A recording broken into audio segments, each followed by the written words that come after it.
Hey there, everyone. Let's continue on with carbonyl condensation reactions, and we'll cover the rest of the material on aldol condensation reactions, and then I'd like also to go over the closely related Claisen condensation. So last time we brought up the idea that you can condense two molecules of the same aldehyde or ketone together and get first an initial aldol product with the beta hydroxy group, and then nearly always that will undergo dehydration, that will undergo an elimination reaction. And again, if you wind up with an extended conjugated system, in fact, you won't even be able to isolate the beta hydroxy compound. It will automatically go all the way through to the dehydration. Now, one point we also need to make is until that dehydration, the steps in the aldol reaction are in general reversible. Once you've lost water, though, that's it, you're done. And the reason is that water molecule is going to get diluted through the system and effectively taken out of the reaction, and you're not going to be vanishingly likely, essentially entirely unlikely to have the water add back into the system, especially when you get such a stable conjugated double bond like that. So that was the case when the two addends, if you will, the two molecules that joined together, that condensed together, were the same, but they don't have to be the same. Those two molecules can be different. And of course, one has to be careful. You don't just want to throw two molecules together willy-nilly, so to speak. But the reaction works best when only one of the two partners has any acidic hydrogens. So that's why you'll see a lot of mixed aldol reactions with benzaldehyde as the acceptor molecule, because benzaldehyde has no alpha hydrogens, right? You have your carbonyl with a hydrogen directly attached. That's not an alpha proton, right? Aldehyde protons are exceedingly non-acidic. I don't know of any base strong enough to pull off an aldehyde proton. I don't think it exists. And then on the other side of the carbonyl, you have the benzene ring. That carbon is quaternary, so there's no hydrogens directly attached. So we mix this molecule with our base in the presence of this other molecule, and this is the only one that has any acidic protons. But over here, in this particular case, which I will leave you to work out the mechanisms on your own, since we've covered that already, and it will be good practice. As always, I'm available if you want to show me your work. But be that as it may, this particular example is complicated, or further complicated, by there being two different sets of acidic protons. There's these two over here, and there's this unique proton over here that's also acidic.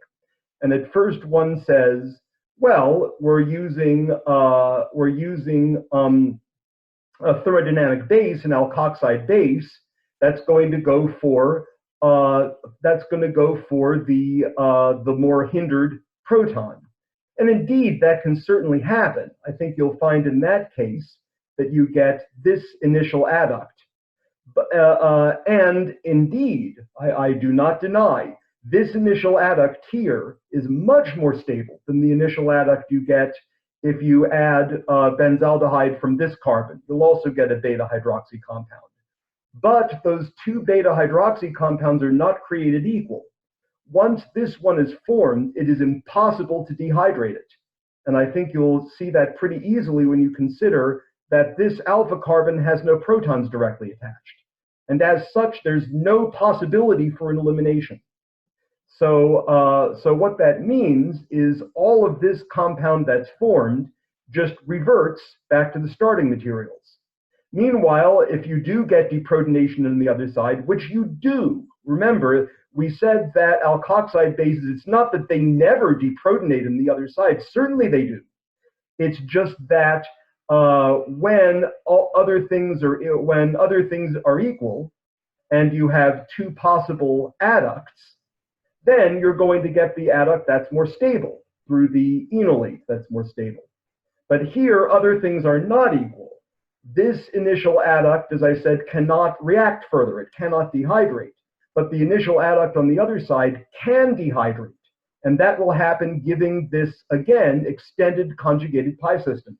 So you've got a double bond that is now fully conjugated between the benzene ring and the carbonyl group.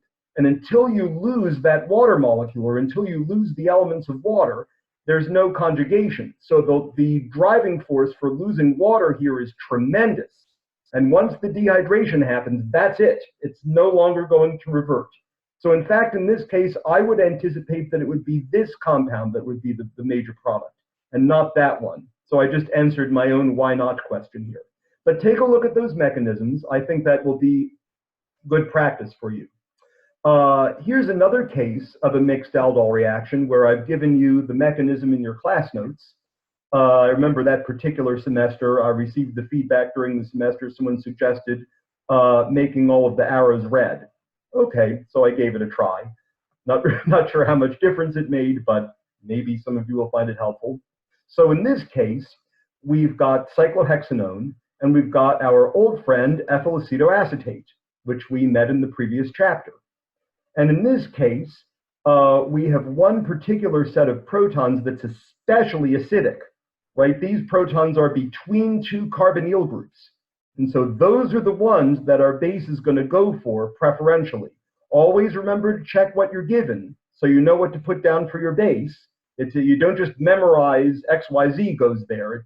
It's as always, it's situational. I don't have anything memorized myself when I start to write down these mechanisms in my spare time, which who doesn't do that, right? So anyway, but our base is going to go after these protons because they're the most acidic, being between two carbonyls. You get an extra stable enolate then with multiple resonance forms. I think there's at least 3 resonance forms. So once we form the enolate of this compound, this can now add into the cyclohexanone carbonyl. And we have an explanation above as to why you can expect that to happen cleanly. The short form of the story is I don't think we're going to have any of this left over before very long, because this will very quickly be deprotonated, much more so than cyclohexanone, and form this enolate. And indeed, any cyclohexanone that does get deprotonated, I think will very quickly pull a proton off of ethanol and revert back to the ketone. Anyway, once this addition happens, we get this intermediate. We pull the proton off of our solvent, which in this case is ethanol. So it might be water, it might be ethanol, might be methanol. In this case, ethanol was a particularly good choice. In fact, maybe the only correct choice. Why? Maybe you want to ponder that for a few seconds before continuing the video. Why did I choose this base and solvent for the reaction? Little hint, it is to do with something we talked about in chapter 22. And so maybe you've already realized that the reason is we have an ester here, and that ester contains a carbonyl group, which can also undergo nucleophilic addition. And remember, when you have an ester functional group in the molecule that you want to deprotonate, you want to match the base and the solvent to the ester. So if this had been a methyl ester, I would have used sodium methoxide and methanol. This way, if and when any of the alkoxide ion attacks the ester carbonyl, which it will, it does it all the time, it's just that when that happens, there's no consequence. The alkoxide group comes in, and then one of the 2 equivalent, same alkoxy groups falls back off. And so there's no consequences chemically. So you need to make sure that all of that matches so that you don't scramble the ester.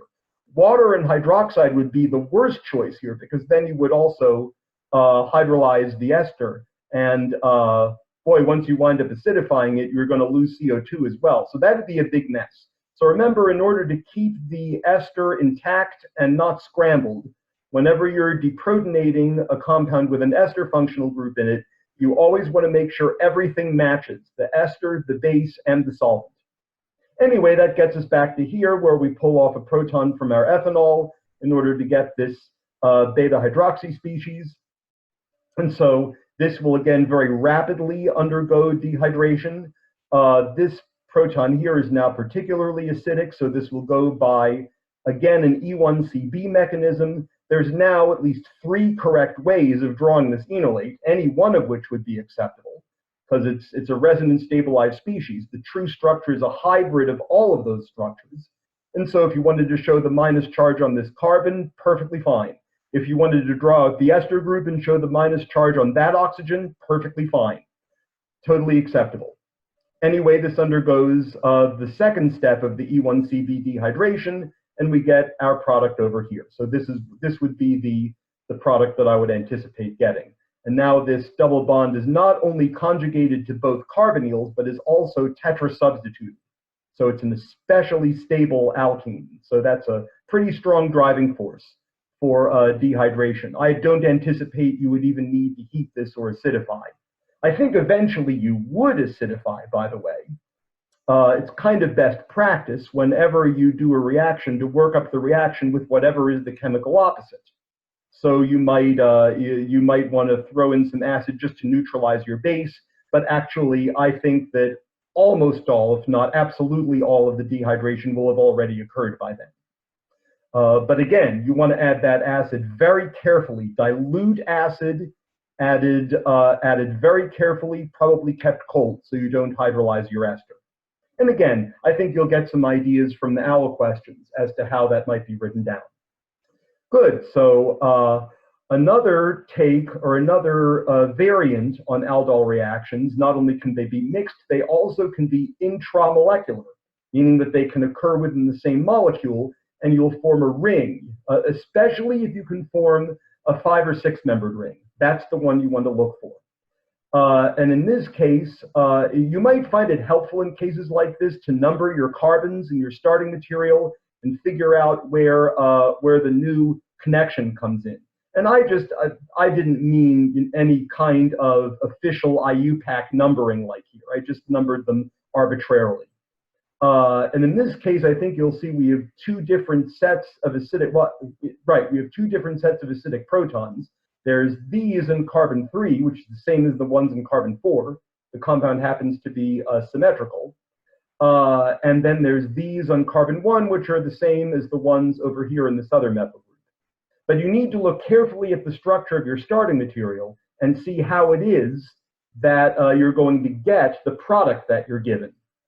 And so from that, I think we can conclude that we're actually going to deprotonate at one of the carbons of type 1, not one of the carbons of type 3. The way I know that is because if we deprotonated here, we would get a 3-membered ring instead of a 5-membered ring. And I think even if we hadn't been given the structure of the product, I think we would still tend to guess that you'll get a 5-membered ring for sure over a 3-membered ring, far less strained. So I don't think that's anything terribly surprising here. But I do anticipate that, that if we treated this with alcoholic aqueous base and then heated it just to be sure that we get our dehydration, I anticipate that we would get this cyclic enone as our product. And I've given the mechanism over here, but the mechanism is the same as any other aldol condensation. We deprotonate using the base we're given to get the enolate at the carbon of type 1, and that enolate looks like this. I've here tried to make this arrow look a little more curvaceous and suggesting what's actually going on here, trying to show how that bond is swinging down and so forth, but I would say it came out mediocre. And, unfortunately, I'm only slightly less limited in arrow pushing or curved arrow notation in ChemDraw than you are in OWL, but you can still do quite a lot with it. Anyway, so now our enolate is going to add into the other ketone functional group. And again, we know that by studying the structure of the product that we're given. And so here I've actually indicated the new bond that's formed between carbons 1 and 5, as you can see. I've indicated that new bond in red. And so once again, we get this, this alkoxide initial structure that will quickly get deprotonated, or get protonated rather, by deprotonating whatever is the most acidic compound of the ones we're given. That would be water in this case. And so again, you get this initial adduct. And here we do have a proton left so that it's possible to do a dehydration. We saw an example a a little while back where it was not possible to do a dehydration. But here it is, because we still have this one proton, so we pull that off again with our base, and then again we complete the E1CB dehydration reaction, and we get this product over here. So I don't want you thinking about this as like another thing to learn. It's just the same thing in an intramolecular fashion. It's just a variation on the theme. It's not a different reaction. It's the same thing. Okay, so I would also like to cover Claisen condensations here. I think we'll leave all of the conjugate additions and the Stork-enamine reaction and all that fun stuff. I want to leave that for a third video. But the Claisen condensation is just an aldol with esters, period. That's the only difference. But the mechanism at first comes out looking shorter and less complicated because, as you'll find here, there's no dehydration step. And that's for a very good reason. It's not just arbitrary. But if I had to come up with the simplest possible Claisen condensation, it would be with 2 molecules of ethyl acetate. Though I suppose I could have used methyl acetate and then changed my base and solvent to match.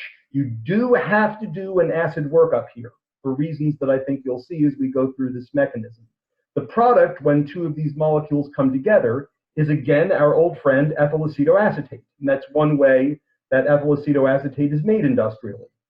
So when we add our ethyl acetate to our ethanolic base, the ethoxide, of course, will pull off one of the only types of acidic hydrogen that we have here, and you'll make the enolate. That enolate will then act as a nucleophile and add into a second molecule of ethyl acetate. And here's why I said we're not going to get a dehydration. There's no chance to get one because, unlike in an aldol condensation, it's a natural consequence of our acceptor molecule having been an ester. It has an alkoxide leaving group on the same carbon that bears the O-. And so as such, you don't do a normal beta elimination, you do more like an alpha elimination, meaning that, when we fold in one of these lone pairs in oxygen, we can just kick out ethoxide or whatever the alkoxide group is as a leaving group. And again, normally we don't consider alkoxide groups to be good leaving groups, but in basic conditions, they're good enough. And especially when you can then form a carbonyl and get rid of the minus charge. And then you will see that in great likelihood you will have, and I say in great likelihood because this is only one example of a Claisen condensation, but in great likelihood at this point you will have reached your final product. And you say, well, we're done. Well, not so fast. Remember, all this is happening in base. And this is yet another case where a further reaction can happen in the alkaline solution, one that we cannot stop from happening. It's going to happen. We've generated a compound that has acidic protons in it, in a basic solution. We've seen that happen before with carboxylic acids. We've seen that happen before with phenols. These are compounds that are acidic enough to be deprotonated by even a moderate base, let alone a strong one, like ethoxide.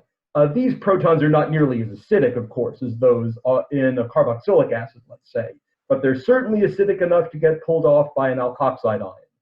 And so you can't acidify it soon enough to make it so that you don't need to put down this step. It's impossible to prevent this. If there's acidic hydrogens, one of them's gonna get removed. So there's no always or never here. I can't give you a quick rule that doesn't involve thinking. The only always is if you generate an acidic species in an alkaline medium, it's gonna get deprotonated, always. And so you have to account for that in your mechanism. So our base will pull off one of these 2 especially acidic protons, being between 2 carbonyls, and form the enolate. Of course, this is just one of at least 3 different resonance forms that we could have drawn that enolate in. And this enolate is what's going to be floating around quite happily until we work the reaction up with dilute acid. Again, very careful addition of dilute acid, keeping it nice and cold so we don't hydrolyze our ester. The first action of the acid is going to be to neutralize any leftover ethoxide ion, which there will be some. And then it will start putting the protons back onto this enolate. So We know from the structure of the product that we're given that we need to aim for that structure again. So we'll show protonation again using a hydronium ion. That's again from the acidic workup, and we get our product this time for good. So that's just an example, a simple example of a Claisen condensation, just as with aldol condensations. You can also have mixed Claisen condensations where it's two different esters. Works best then if one of the esters has especially acidic alpha protons. You can even do kind of a Franken reaction with an ester and a ketone or aldehyde.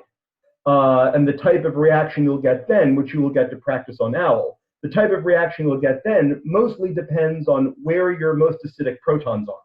That will decide which molecule forms the enolate and which molecule acts as the acceptor. You can even get intramolecular Claisen condensations. These are often called Dieckmann condensations. I don't think I really care very much if you know that or not. Mr. Dieckmann might, but he's not here to defend himself. So here's an example of such a reaction over here. In this case, I would expect that you get a 6-membered ring. And again, you might find it helpful to number your carbons. So our new bond is going to be between carbons 1 and 6. So that's the new bond that we form. Other than that, the mechanism is the same as what we said before. Here I'm using methoxide and methanol as my base and solvent respectively, because these are methyl esters, and we want to make sure that that all matches so we don't scramble anything. So we start by pulling off one of the only acidic protons in the molecule. There are 4 of them, 2 here in carbon 1 and 2 in the equivalent carbon 5. So we pull one of those off with our alkoxide base. We form the enolate. This actually looks a ton better than this other funny thing I drew over here. And oh, I know why. It's because of the shape of the molecule, I think. I had an easier time making it look better over here. Anyway, none of that really matters.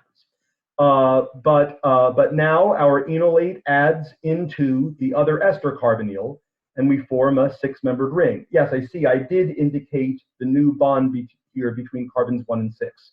And then, just like before, we don't even have to worry about dehydration in the Claisen condensation, because you're going to have this alkoxide group that you can always simply kick out to reform your carbonyl. So that part of it is much more straightforward than an aldol reaction.